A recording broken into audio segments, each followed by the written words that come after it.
कानपुर में वजीर आजम नरेंद्र मोदी ने मेट्रो प्रोजेक्ट का इफ्तिताह करने के बाद जलसे आम से खिताब करते हुए उत्तर प्रदेश की योगी हुकूमत और मरकजी हुकूमत की हुसूलियाबियां गिनवाई। वजीर आजम ने कहा कि यूपी में हमारी सरकार पूरी ईमानदारी से काम कर रही है और इसका फायदा तमाम तबकात को मिल रहा है।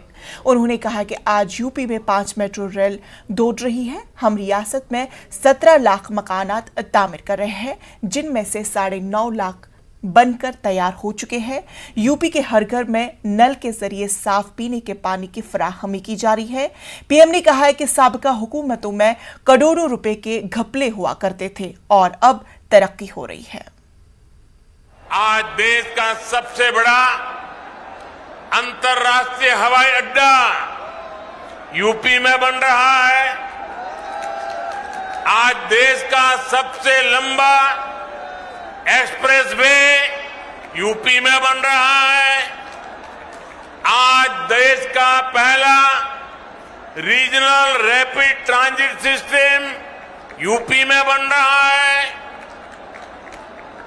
डेडिकेटेड फ्रेट कॉरिडोर का हब भी यूपी होने वाला है। जिस यूपी को कभी अवैध हथियारों वाली गैंग के लिए बदनाम किया गया था, वही उत्तर प्रदेश देश की सुरक्षा के लिए डिफेंस कॉरिडोर बना रहा है। साथियों,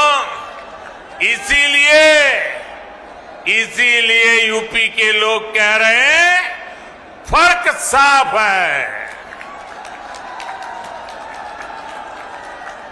ये फर्क सिर्फ परियोजनाओं का ही नहीं, बल्कि काम करने के तरीके का भी है।